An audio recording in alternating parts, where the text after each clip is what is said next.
92.3 Radyo 5 True FM. Dito tayo sa totoo. Mga kapatid, magandang midweek para po sa inyong lahat. Kumusta ba ang inyong Miyerkules ng gabi? Aba, pag ganun-ganun lamang, nako, ilang araw na lamang bago magpasko, 70 days to go before Christmas.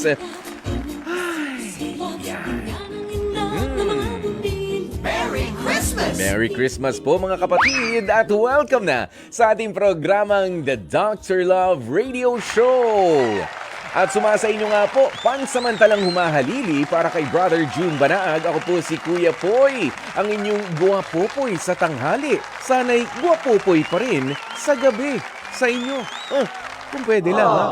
Kaya naman, i-share na nga po ng i-share ang ating live streaming. At syempre, sa lahat naman din ng mga nakikinig sa radyo, go, go, go lang mga kapatid at mag-relax lamang po kayo dyan. Napakarami nating mga magagandang mapag-uusapan, mga inspirational na kwentuhan o kaya naman ay meron tayong mga problemado na pwedeng matulungan. Diba? Pero isisingit pa rin po natin syempre ang ating alam nyo ba portion. Alam nyo ba ngayon ay World Pandesal Day. Ayan. Kaya sa lahat ng mga meron nga pong six-pack na pandesal. Iba ba yun? Iba. Kala ko yung mga kala ko yung mga fitness buff kung tawagin natin, Ito talaga yung totoong pandesal na nalalaglag yung crumbs kapag kinakain. Ganyan. Iba yun.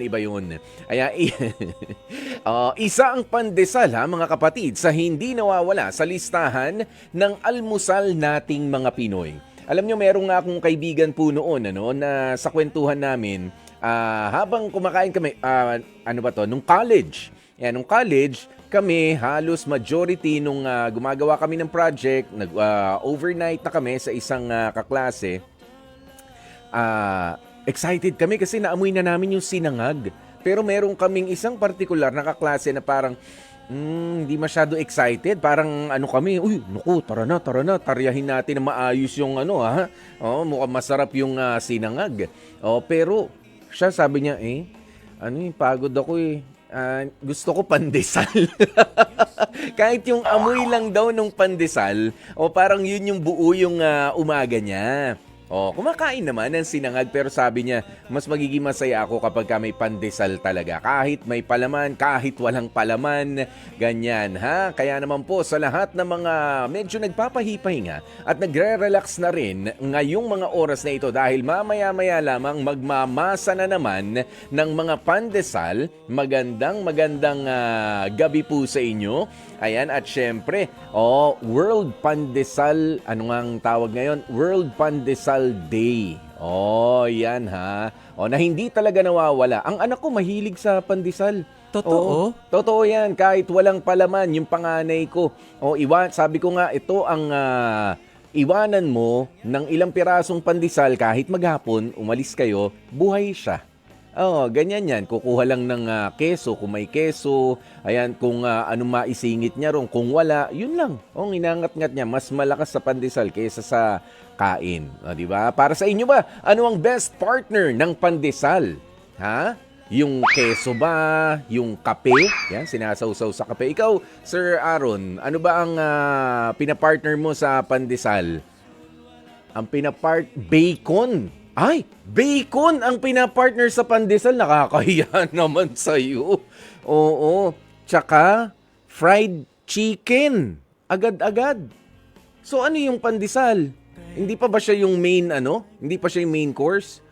Aba, hindi. Yun ang breakfast. Regular. Pandesal na may palamang bacon. Yun lampas-lampasan yung bacon, sa pandesal. Okay, ginawang footlong. Okay. Ibang klase. Talagang ang hirap ng buhay ngayon, mukhang nalipasan na yata itong kasama namin dito. Si Sir Aaron. Ayan, pero hindi. Simple lang naman yan, di ba? Meron din kasing mga masasarap talaga magluto ng pandesal. Alam nyo na kung sino kayo. Baka naman, magpapasko. Alam ko yung iba, biglang bubulaga pa yan sa bumubulaga yan, alam mo, sa mga, dun sa pinagtatrabahoan ko nung dati, sa radio booth. Last year nakita ko rin meron mga biglang, ito, may pangalan, ganyan. Ilagay nyo na dyan, Kuya Poy, ha? Pakisil at baka mabawasan. Masama ang tingin nung iba nandito. Yung nagpapalaman ng bacon lang naman sa pandesal. Ay nako, syempre halika na. Samahan nyo na nga po kami ha at magkomento na rin mga kapatid. Magkomento na sa ating live streaming. Ayan, babalikan po natin yan mamaya. At syempre, para simulan na nga po natin ang makabuluhang kwentuhan at mga throwback na mga tugtugan. Huwag kalimutang mag-subscribe na rin sa ating mga social media accounts, okay? Mag-follow na nga po kayo, mag-like, mag-comment. Ayan, at syempre, maging responsable lang rin po tayo sa ating pagkokomento. Okay? Huwag naman po nating laruin yung ating freedom o yung kalayaan na makapag-comment. Yung iba kasi kalokohan, yung iba naman violence, yung mga inilalagay sa comment section. Huwag pong ganun. Okay? Meron pong mga gusto lamang mag-relax, gusto lamang ma-entertain. Meron yung masyadong brutal ang mga comment na wala namang kinalaman sa mga pinag-uusapan natin. At meron din naman yung mga sumusubok na maka-scam. Okay? Eto nga po. Hanapin nyo lamang sa ating social media ang @Radyo 5 True FM. Simulan natin doon sa X. Yung dating Twitter, sa Threads, Instagram, Facebook, sa TikTok at sa YouTube. Ayan mga kapatid, hanapin nyo lamang po at Radyo 5 True FM. Ang oras natin, 12 minutos bago mag-alas 10 ng gabi, 9:48. Sa ating pagbabalik, ihahatid naman po namin ang pinakamaganda at pinakamabuting balita na dapat ninyong mapakinggan araw-araw dito sa Dr. Love Radio Show. Pagkain pang-spiritual. Mga salita ng Diyos na nag-iiwan ng pag-asa, kapanatagan at kapayapaan. Pagkain pang-spiritual. Hango sa bagong tipan ng banal na aklat. Pagkain pang-spiritual. Ang mabuting balita ayon kay San Lucas, 11 kabanata, nagsisimula sa 42 hanggang 46 na talata. Kahabag-habag kayong mga Pariseo, ibinibigay ninyo ang 10 bahagi ng yerba buena, ruda at iba pang halamang panimpla sa pagkain, ngunit kinakaligtaan naman ninyo ang katarungan at ang pag-ibig sa Diyos. Dapat lamang na gawin ninyo ito, ngunit hindi dapat kaligtaan ang mas mahahalagang bagay. Kahabag-habag kayong mga Pariseo, mahihilig kayo sa mga upuang pandangal sa mga sinagoga, at ibig ninyong pagpugayan kayo sa mga palengke. Kahabag-habag kayo sapagkat para kayong mga libingang walang tanda, kaya't nalalakaran ng mga tao nang hindi nila namamalayan. Sinabi sa kanya ng isa sa mga dalubhasa sa kautusan, "Guro, sa sinabi ninyong iyan, pati kami kinukutya ninyo." Sinagot naman siya ni Jesus, "Kahabag-habag din kayo, mga dalubhasa sa kautusan. Pinagpapasa ninyo ng mabibigat na dalahin ng mga tao, ngunit ni daliri ay ayaw ninyong igalaw upang matulungan sila." Ang mabuting balita ng Panginoon. Pagkain pang-spiritual. Mga salita ng Diyos na nag-iiwan ng pag-asa, kapanatagan at kapayapaan. Pagkain pang-spiritual. Hango sa bagong tipan ng banal na aklat. Pagkain pang-spiritual. At nasa loob kita. 6 minutes bago mag-alas 10 ng gabi, mga kapatid Napakaganda po ng ating mabuting balita. Nagpapaalala para sa mga taong paimbabaw. Yung mga tinatawag natin na ang yabang naman nito. Ayan. Doon daw sa mga Ayan, napaka maiintindihan talaga natin sa sa simpleng pananalita. O yung mga mahihilig daw. O doon sa mga upuang pandangal. O doon sa mga pangunahing upuan, ay doon tayo maupo. O doon tayo sa malapit sa ganyan. Nakakahiya nakakahiya ho kapag ganun unless kayo ay doon talaga paupuin bilang panauhing pandangal. Pero yung iba kasi, kahit pa nung panahon nila Kristo raw pala ay ganyan na, paimportante, paimbabaw, mayabang. At syempre, sinasabi rin po rito na kahit silang mga dalubhasa sa kautusan, ay nagkukulang dahil busog ang kanilang mga isipan. Busog ang kanilang mga isipan, alam nila ang kautusan pero sila mismo ay walang ginagawa para makatulong sa mga tao. Hindi enough na tayo ay marunong lang sa ating pananalita at sa ating pagsesermon sa ibang mga tao, sa pagbibigay ng payo, o kaya naman sa pagdarasal, sa pagtatagni-tagni ng mga salita. Hindi sapat yun kung wala namang aksyon at hindi nakikita sa pamumuhay natin. Ang ganyang klase. Mas maganda, ikaw ay mainam, maayos magsalita, maayos magpaliwanag sa mga kautusan, at maayos ka rin na namumuhay. Tumutulong ka rin sa mga tao. At ikaw ay kahit na dalubhasa na, ay nagpapakasimple pa rin. Kaya doon sa mga mapapride dyan, may pagkakataon pa, lumugar lang po tayo sa tama. Diba? Doon sa mga, gutom na gutom sa atensyon, gutom na gutom sa mga papuri na kapag sila ay pakikilala lahat ng titulo o lahat ng intro bago sabihin yung kanilang pangalan, ay ipalalagay. Ayan. Mag-isip-isip kayo. Pwede namang ipakilala ng simple lang, na may pagpapakumbaba at syempre may pakikiisa sa mga simpleng tao lamang. Sa oras nga po natin ito mga kapatid, syempre meron muna tayong importante na babatian ng kaibigan ng ating istasyon. Ayan, syempre happy 5th anniversary sa Zebra Delta. Happy anniversary po, Zebra Delta. Ang ating mga kapatid na yan, especially kay Tita K at JR. More power nga po sa Zebra Delta. Ayan yun di ba? Ang Zebra Delta.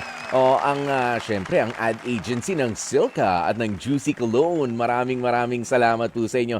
Happy 5th anniversary for more years to come. Ayan, more years of success sa Zebra Delta mula po sa aming lahat dito sa 92.3 Radyo 5 True FM. Dito tayo sa totoo. At syempre mga kapatid, para naman sa panibagong aral sa buhay na pwede natin pagkahugutan at pwede rin natin mapag-usapan halika na. Samahan nyo naman po kami. Samahan nyo na nga po kami dito sa panonood sa ating face-to-face ang Hirit ni Dr. Love ngayong gabing ito. Ano bang title ng ating face-to-face ang Hirit ni Dr. Love, Santi? Ayan At syempre, bago po iyan, ay iniimbitahan po namin kayo tumawag. Mapag-usapan po natin ito mga kapatid Pero syempre, ang face-to-face ay napapanood dito sa TV5 mula Lunes hanggang Biyernes, 10:15 to 11:15 a.m. At meron ding replay sa Signal TV 1PH, Channel 1 mula 8 to 9 p.m. Kung gusto nyo naman po magkomento o magpadala ng mensahe sa amin dito sa Facebook Messenger, pwede. O kaya naman mag-comment na nga po kayo, live stream habang pinanonood natin. O kaya tumawag na lang kayo, magkwentuhan tayo kapatid dito sa ating mapapanood Ito ang mga numero. 8689-3289. O kaya naman ay ang 8689-3290. Uulitin ko kasi bagong-bago to Kahit ako hindi ko kabisado Ayan 8689-3289. Ayan, kung hindi nyo hindi makontak yan, etong isa, kasunod lang. 8689-3290. Halika na, panoorin na nga po natin ang face-to-face Hirit ni Dr. Love. Ang titulo, Hinika sa Siga ng Sigang. Ng sigang pala. Kala ko sinigang. Sandali. Hinika sa siga ng sigang landlady. Parang tongue twister, ah. Hinika. Yan, gano'n. Hinika sa siga ng sigang landlady. Okay, go. Ate Flor, sino ang nirereklamo ninyo? Si Aling Elizabeth po. Bakit? Anong problema mo kay Aling Elizabeth? Kasi po, nangungupahan po ako sa kanya. Okay. Tapos, alam naman niya po na ako may hika. Lagi po siya nagsisiga at nakikiusap naman ako sa kanya. Sabi ko, Aling Elizabeth, hinihika po ako. Bawal man po ka kung magsiga ka dito na pwede mo namang itapon. Patapon, meron namang kumukuha ng basura. Yun ang inaano ko sa kanya. Eh kaso po talaga pong mataas ang pride niya. Kumot ako lang, nangungupahan, siya po ang may-ari ng bahay. Mapagmataas po talaga siya. Yun po ang Gaano inaano ka niya. nakatagal na nangungupahan 10 years dyan? na po ako sa kanyang nangungupahan. 10 taon? Opo. taon? Ito lang ba ang problema nyo talaga, ang pagsisiga niya? Marami po, katulad po ng aso niya. Pag sinasabi ko po, yung aso niyo, tumai po, hindi niya ako papansinin. Sabi niya, ang yabang mo kung ano-ano sasabihin sa akin. Eh, ang sabi ko sa kanya, ba't ganun po kayo? Sabi ko nang ganun sa kanya. Eh, nagsasabi ako sa inyo na ang ano ng aso niyo, linisin niyo. Pero hindi mo murahin pa ako. Eh, hindi naman po tama yun. Oo, pero kung matagal ka nang nangungupahan dyan sa kina Aling Elizabeth, eh bakit hanggang ngayon nandiyan kayo? Eh kasi po nung una, mabait po siya. Talaga kasi minsan po. Ano bago? Opo, kasi po mula po nung nawalan po siya ng asawa, namatay po yung asawa niya, nag-a-abroad po siya, parang nagbago po ang Eh, ugali totoo bang niya. na-hospital ka na Opo. sa nasinghot mong mga... Opo, na-hospital po ako. Dinala ko ng kaibigan ko nung time na yun. Kasi nga, sabi ko sa kanya, Aling Elizabeth, hinihika ako. Ayaw niyang maniwala. Mabuti na lang yung kaibigan ko lagi nandyan sa akin. Kaya siya ang nagdala sa akin. Pinto-pinto po kasi yung Sa paupahan harap ng niya. pintuan mo siya nagsisiga? Kasi po, compound po yun. nasisinghot mo lang? Compound po yun. Tapos may upahan dito, may paupahan dito. Bali 3 pinto. Tapos dito yung kanya. Saan siya nagsisiga? Dito Sige, rin po. sige. Siyempre, Salita ka lang, yung nangating. iba walang reklamo dahil ako lang naman ang may sakit. Kaya yung iba walang pakialam. Ako nagre-reklamo kasi ako may sakit eh. Ah, so ikaw lang ang nagre-reklamo? Oo, ako lang ang nagre-reklamo. So, totoo ba itong sinasabing siga, itong si Elizabeth sa lugar nila? Totoo po yun, siga po talaga yan. Paano hindi naging lang, siga? hindi lang po ako nakaaway niyan, marami po. Kasi ang nakaaway nagsisiga. niyan. Nagsisiga. Ayan, siga. Kasi po nagsisiga siya, kaya naging siga siya. Ah, okay. Paano kaya sasagutin ni Ate Elizabeth ang mga paratang ni Ate Flor? Tawagin natin, Elizabeth, pasok. Wala kang pakialam kung wala akong asawa.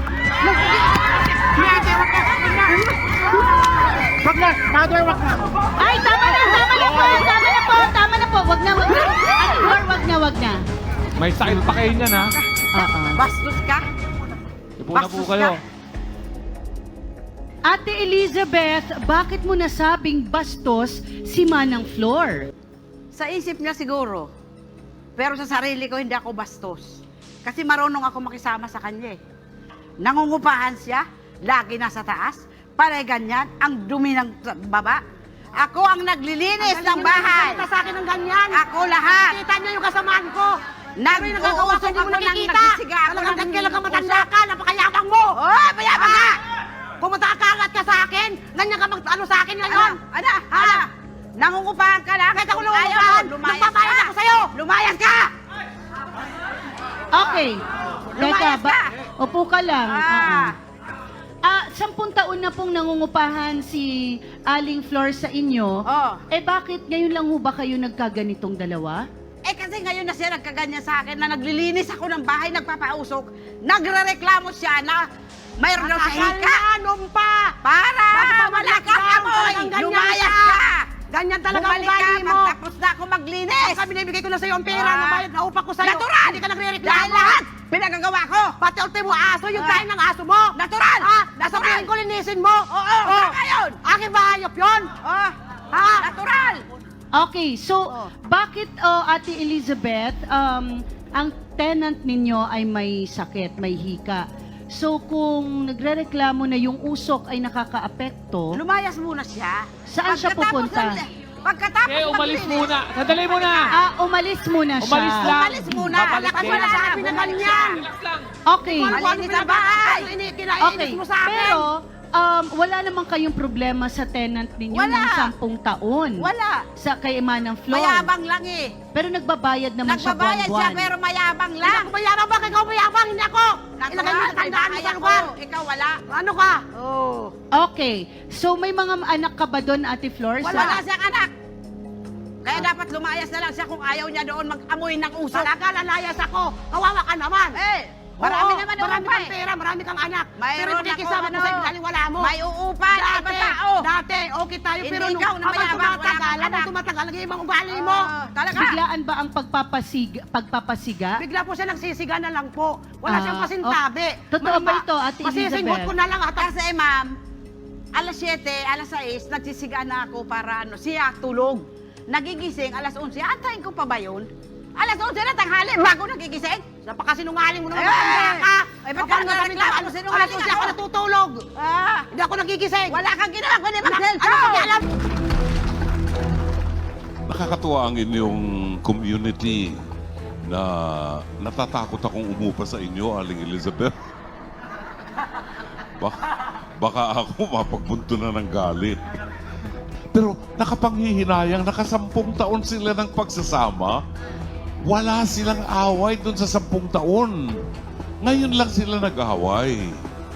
Dahil ayaw tanggapin ang katwiran ng bawat isa.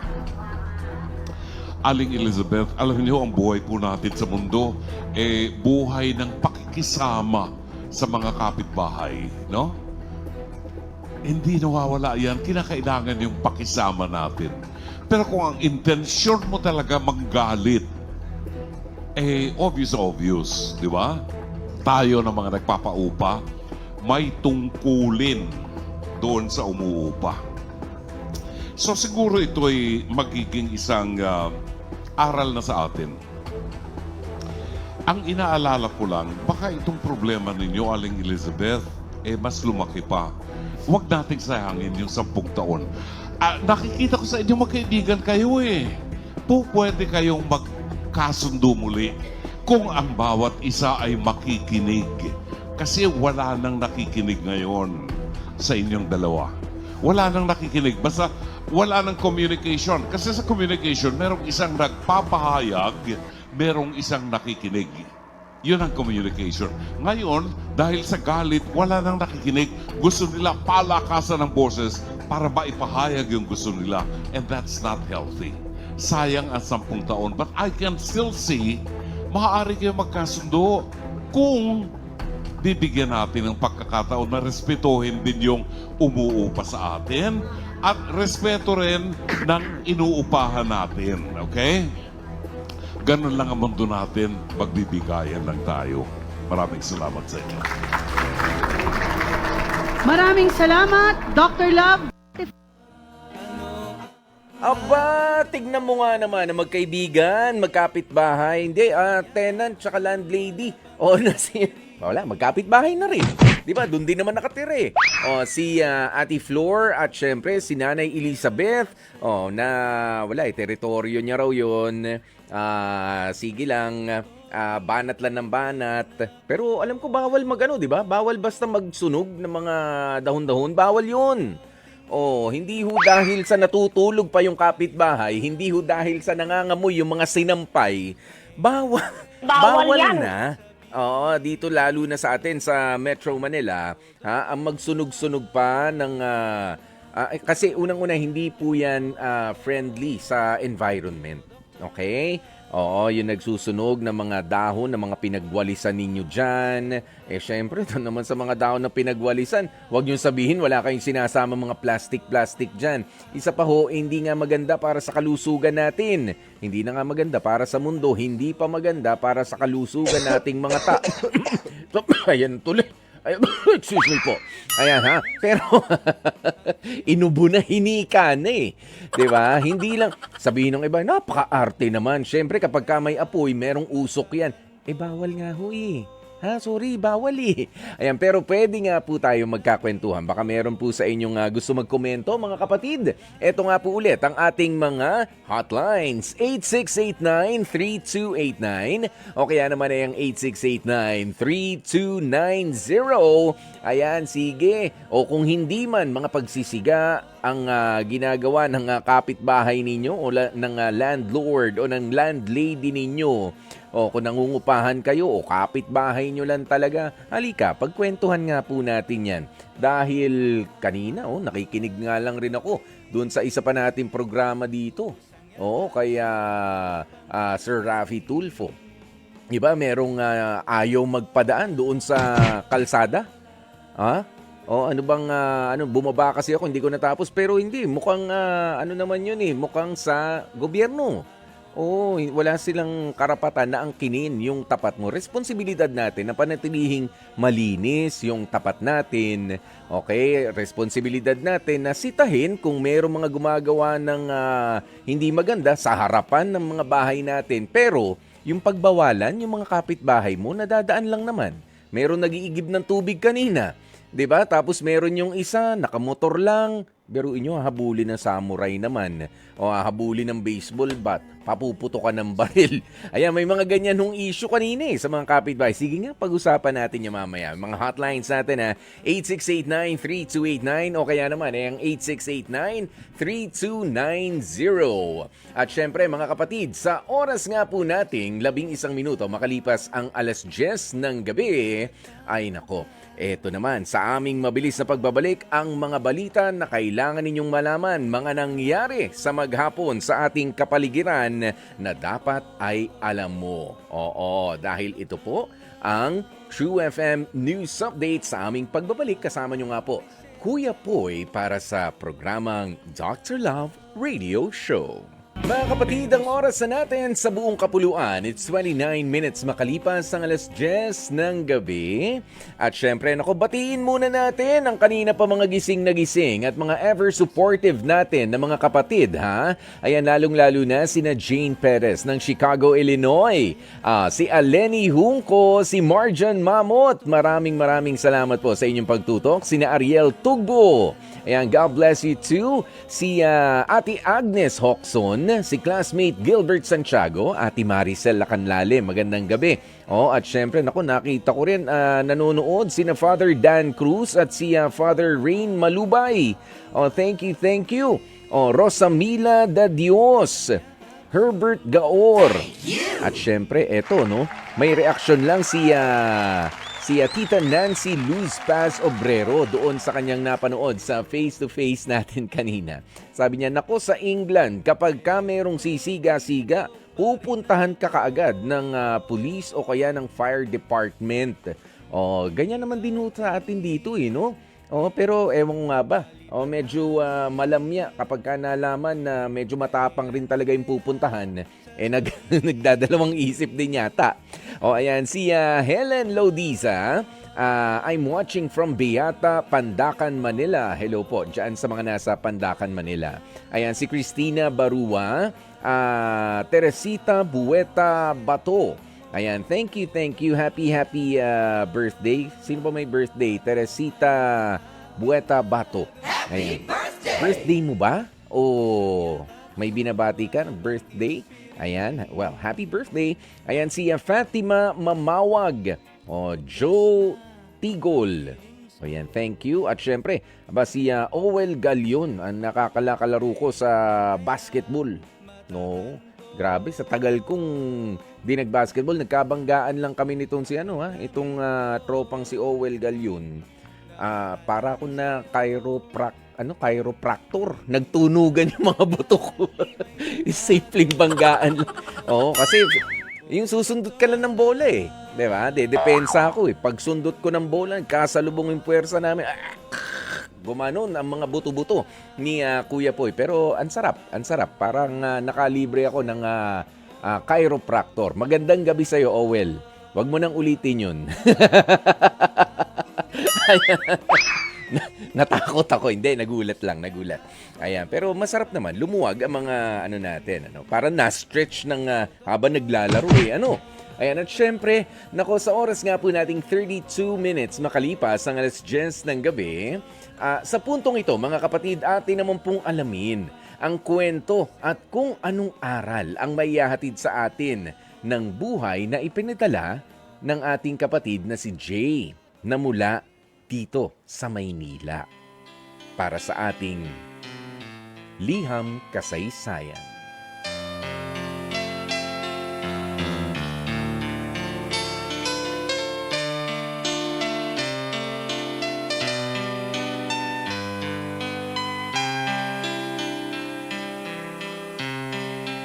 Dear Dr. Love, magandang gabi po sa inyo.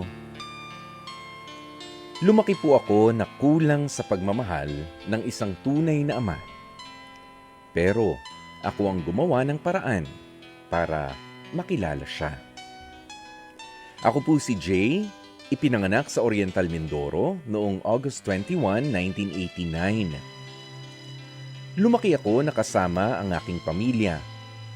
Kasama rin sina lolo at lola. Pero habang nagkakaroon na nga ako ng sapat at sarili kong pag-iisip, ay alam kong para bang may kulang sa akin.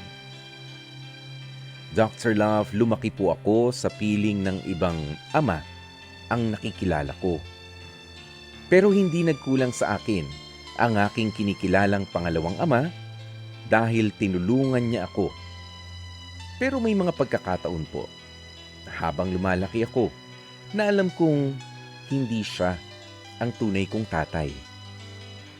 May pagkakataon tuloy na naiinggit ako sa mga kaibigan at sa mga kaklase ko dahil buo ang kanilang pamilya. Nakatapos ako ng kolehiyo sa tulong ng stepdad ko, lolo at lola ko. Hanggang sa nagkaroon na nga po ako ng sariling trabaho.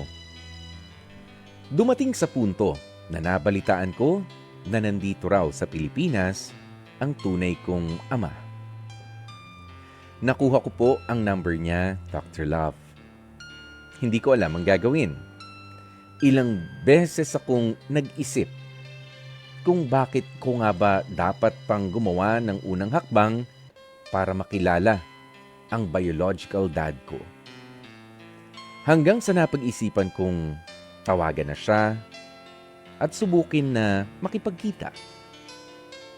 Sobrang kinabahan po ako noon.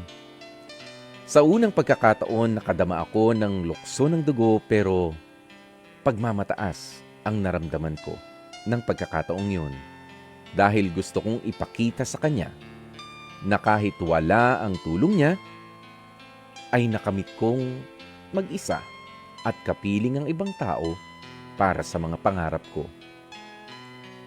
Nagkaroon po ako ng pagkakataon na makapagtrabaho sa Saudi Arabia. Napakaraming karanasan ang nangyari, Dr. Love. Isa sa mga hindi ko malilimutan ay ang muntik akong mamolestya ng isang Saudi national. Dahilan para lalo akong ma-homesick at mangulila sa aking mga magulang at sa akin ring tunay na ama. Pero yun din ang naging turning point ko para makilala ang Panginoon and to accept Him as my Lord and my Savior. Nalaman ko po kung gaano akong pinatawad ng Panginoon. Dumulog ako sa pananalangin na bigyan ako ng kababaang loob para humingi ng tawad sa tatay ko. Dumating sa pagkakataon na tinawagan ko siya para humingi ng tawad at sabihing, masaya talaga ako na nakilala ko na siya. At ang sagot niya, sobrang proud ako sa iyo, anak. Yan, Dr. Love, ang hindi ko malilimutan na sinabi ng tunay kong tatay sa akin. Kaya pag-uwi ng Pilipinas ay agad akong nakipagkita sa kanya at nagsimulang magkaroon ng mas maayos na relasyon. Ngayon po ay patuloy akong nakikipagsapalaran sa buhay at patuloy na naghahanap ng katuwang. medyo nahihirapan akong makahanap ng partner dahil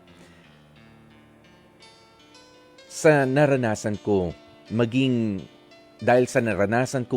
bunga ng isang broken family. Kaya may iba pang o kaya ayaw ko na baka may iba pang bata na makaranas nito. Kaya kung may pagkakataong gusto kong maging kalakasan sa mga bata na naging bunga rin ng broken family na pinanggalingan ko. Sana po ay magsilbing aral at inspirasyon ang kwentong ibinahagi ko sa aking simpleng paraan. Lubos na nagmamahal, Jay ng Manila. 92.3 Radyo 5 True FM, dito tayo sa totoo. 10:43, yan po ang ating tamang oras at sana nga po ay tamang-tama rin na kayo ay napakinggan ang kwento ng liham kasaysayan na ibinahagi sa atin ng kapatid nating si Jay ng Manila.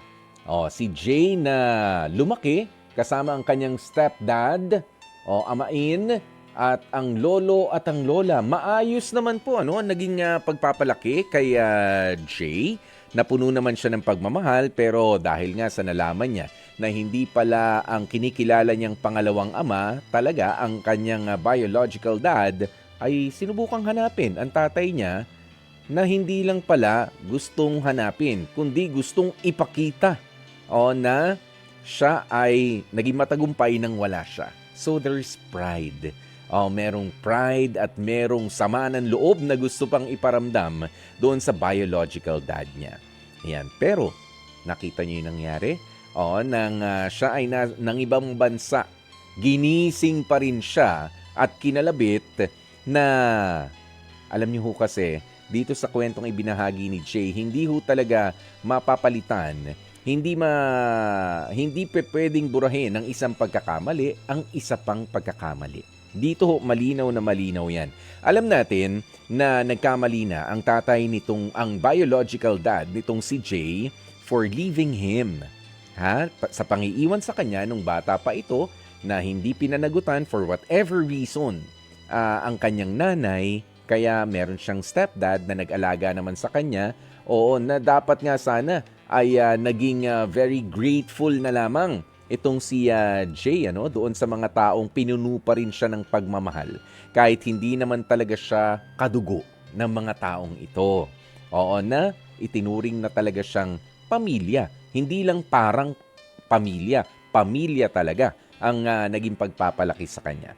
Pero dahil nga sa kinalabit siya, nang muntik siya na maabuso sa ibang bansa, doon niya lang nalaman na mas maganda pala, mas magaan pala sa dibdib na magpakumbaba na lamang doon sa tao na hindi mo naman pwede talaga kasi maitanggi na bahagi ng buhay mo. Kahit pa nga wala siya nung mga panahon na kailangan mo siya, sabihin natin na gusto mong maghiganti sa kanya dahil wala ang presensya niya, wala ang suporta niya, hindi siya nagpakilala, hindi kanya hinanap, pero saganang hinanap mo naman na siya. Kung magpakita ka, magtanong ng mga kailangan tanungin, mangumusta, pero hindi na yung para magtanim pa ng sama ng loob at iparamdam yung katulad din ng pangiiwan sa iyo noon. Yan, kaya natuto naman po itong si Jay na magpakumbaba sa kanyang tunay na ama at sinabi na namimiss niya rin siya. At hanggang sa ngayon nga ay maayos na ang kanilang relasyon. Mas magiging magaan ho kasi ang buhay. Kapag tayo ay walang kaaway, lalo pa nga kung kapamilya natin, sarili nating mga magulang, alam nila, for sure, alam ng tatay, alam ng magulang ni Jay ang mga naging pagkukulang, ang mga naging pagkakamali. At sana, Jay, ito lang. Kasi natatakot daw po na makipagrelasyon itong si Jay sa ngayon dahil ayaw niya na magkaroon ng baka raw maulit yung history ng pagkakaroon ng broken family sa kanya mismong pamilyang bubuuin.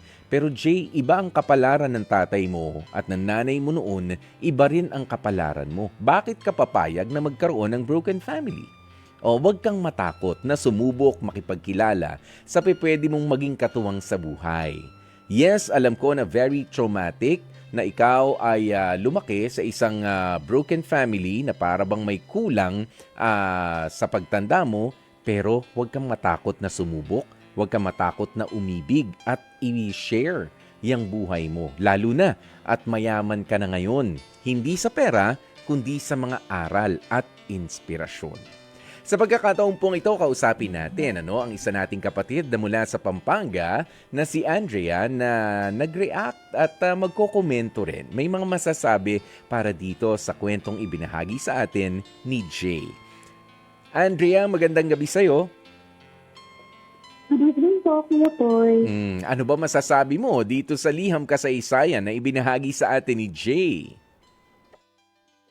Sobrang, napatawag po ako kasi sobrang na-inspire po ako sa kwento. Mula rin po sa broken family. At talaga po masasabi kong malaki yung epekto nito habang lumalaki ako. Andyan po kung bakit ako nagawang talikuran, na parang kumamahali ng iba akong mismong mga magulang ko, tinalikuran ako. Tapos bukod po daw sa factor, gaya po kay Jay na baka nga po, paano kung sa panahong magpapamilya na ako, kahit nasahang dahilan, masira din, ayoko pong madanas ng anak ko. May mga ganun.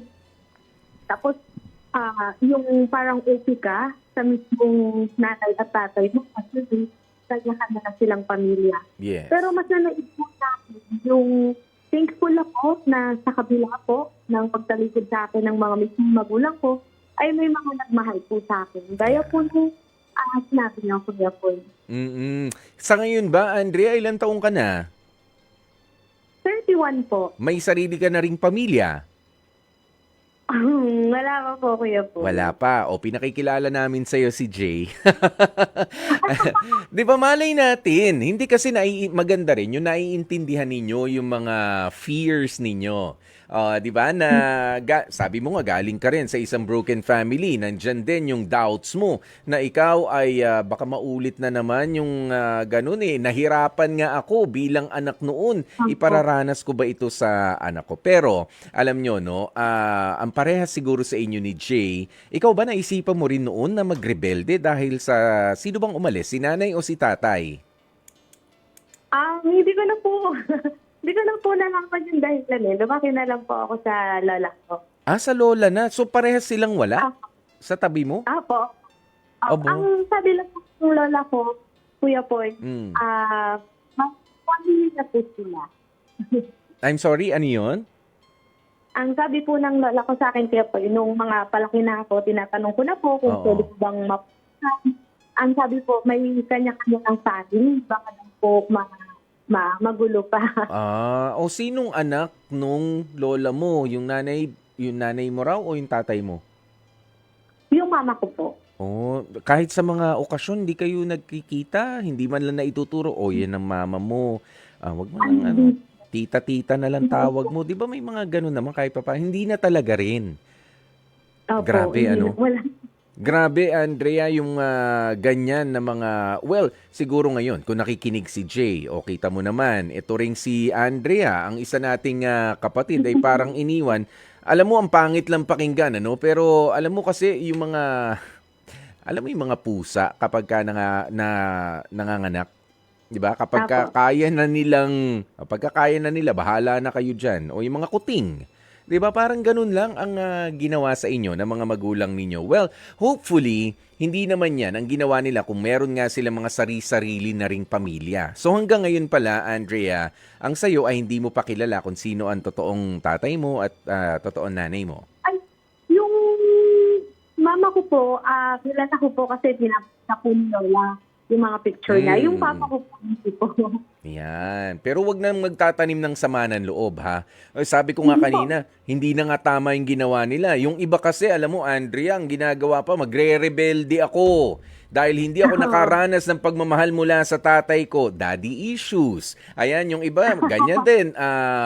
Mommy issues, di ba? Sandali.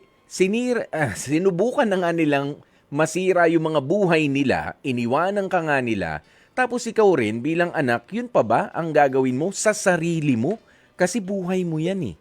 'Di ba yung iba nagpapakalulong sa alak, yung iba nagdodroga pa nga, yung iba ewan ko kung ano pang mga diskarte sa buhay. Pero alam nyo sa mga kapatid po natin na kikinig, huwag nyo nang gantihan yung sarili ninyo kung sakali meron kayong mga issue sa inyong mga magulang. Bakit? Kasi mga magulang natin, na iniwan na nga tayo, wala nang pakialam sa atin eh. Ang akala natin, papansinin tayo, sisitahin tayo, kukunin natin yung atensyon. Andrea, tama? Kaya tayo nagre-rebelde, kaya tayo nagpapapansin sa hindi magandang pamamaraan. Paano kung di ka pansinin? Lulong ka na sa droga. Lulong ka na sa alak. Baon ka na sa utang, pinaghahanap ka na ng mga nautangan mo. 'Di ba? O kaya naman naging snatcher ka na, yung ganun, magre-rebelde ka. At saka po, kuya, hindi po ba sabi kasama po yan sa Ten Commandments na honor thy father and your mother. Ang pagkakaintindi ko rin po doon, regardless po sa circumstances, bakit parang po yun?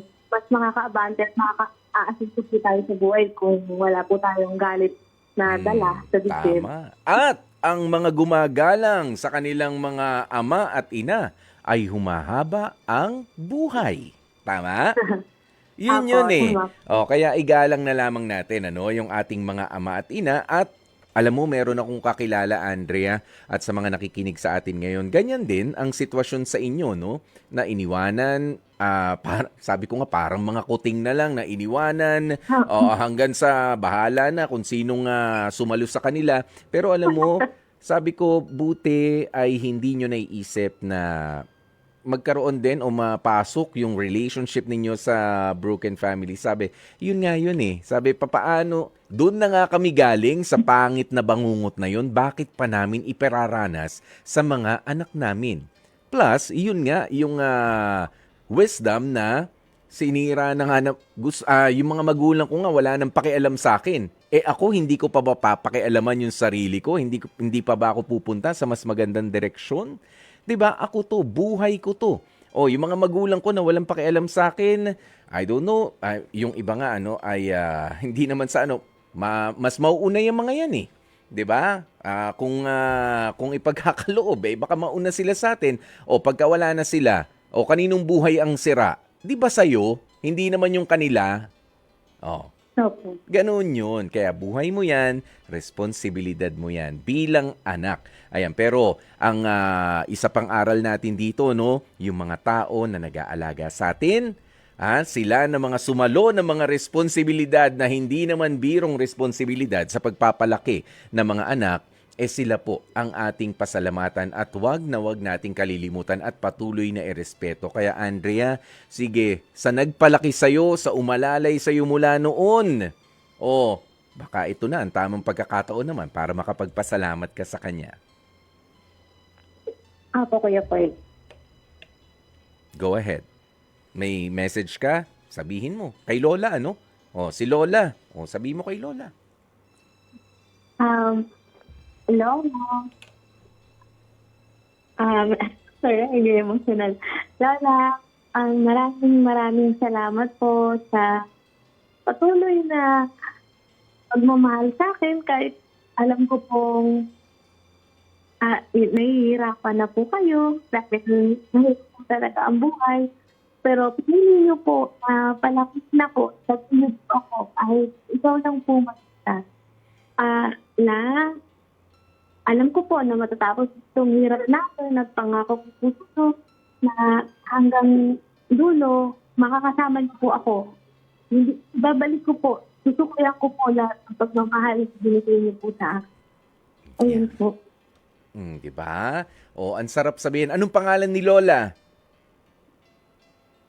Nita po. Nita. Nita Dagata. Oh, yan, Lola Nita. Oh, napakaganda po ng ginawa ninyong pagpapalaki dito kay Andrea. At ganun din sa mga lolo, lola at sa stepdad nito namang ating letter sender kanina, no? Para sa liham kasaysayan na si Jay. Oo, pasalamatan ninyo ang mga taong nagtiyaga, nagsakripisyo at ang tumanggap ng responsibilidad na kayo ay lumaki at umidad ng mga mabubuting tao. Oy, huwag kayong matakot mag-asawa, ha? Basta siguraduhin ninyo, si Andrea at saka itong letter sender natin, takot mag-asawa kasi nga, ayan na, ayaw daw maulit. Pero hindi, kung kayo naman ay naniniwala sa Panginoon, sabi mo nga kanina, nagbabasa ka rin ng ng Bible. Alam mo na you shall honor thy mother and thy father. Yan yung mga ganyan, ituloy mo yan. Dahil yan ang magtuturo sa atin sa tamang landas. Maraming salamat sa pagtawag, Andrea. Thank you po. Ayun, maraming salamat. Kita nyo naman, alam ko medyo nangingilid-ngilid na yung luha ni Andrea. At sa tingin ko marami nga po nakarelate sa ating kwento ngayon. At welcome nga po ang kahit ano pang kwento, mga liham kasaysayan ng inyong buhay dito sa Dr. Love Radio Show. At para nga po magbahagi rin kayo at magpadala ng inyong kwento, mga storya na pwede mag-inspire o pwede ring mga problema na ihihingi ng payo, ay pwede po kayo magmensahe sa amin sa Dr. Love Facebook Messenger kasama ang inyong contact number. O kaya naman ay tumawag sa ating mga hotlines na 8689-3289 o ang 8689-3290. At bago nga po tayo tuluyang magpaalam, isang magandang gabi muna sa mga medyo naiiyak din sa kwento, si JM Onsing, kasama rin si Lily Cayetano ng Cagayan de Oro City. Ayan, si Boss Charles Mariano, si Poy Cruz, thank you, Angie Zuke, at si Lori Garas, Leonila Oraba. Maraming salamat po sa inyong pagtutok. My very good friend Jonathan Baluyot, si JL Aquino, si Ate Bekbek, Victoria Flores, and of course si Ate Maricel Lacanlale ng RM7 Tire Center. Hello Ate Maricel. Yan, at syempre si RL Vlog, RL Vlog Fee. Vlog. Puro vlog, ha? Ayan, at si Josie Arsenal. Maraming salamat po sa inyo. Isang minuto bago mag 11:00 ng gabi, mga kapatid, bukas ulitin po natin ang ating pagsasama at ang ating pagkikwentuhan para sa mga inspirasyon, para sa mga balitaan natin at para sa mga kwentuhan dito sa ating programang Dr. Love Radio Show. Pero sana tutukan nyo rin po ako sa pananghalian. 12:00 ng tanghali para sa akin namang show na H2H o Heart to Heart. Of course, dito po yan sa True FM. 12:00 ng tanghali po yan bukas. Okay? At syempre, maraming salamat sa ating mga bossing. Kina Boss Raul de la Cruz, Sir Alvin Maanyo, Ma'am Cherry Baile, at ang ating mga masisipag na mga producers, Jen Morales, kasama rin si Mike Santil.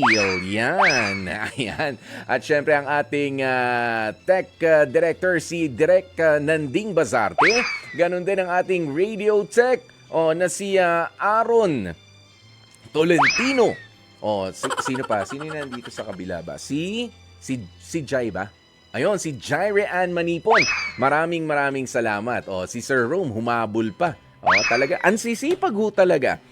Ipapahinga na lang, itinrabaho pa. At ganyan po nila kamahal kayo, mga kapatid. Dahil ganun din naman po ako sa inyo. Mahal ko rin po kayo.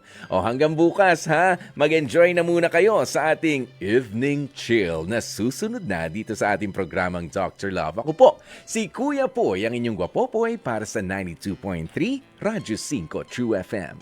Dito tayo sa totoo.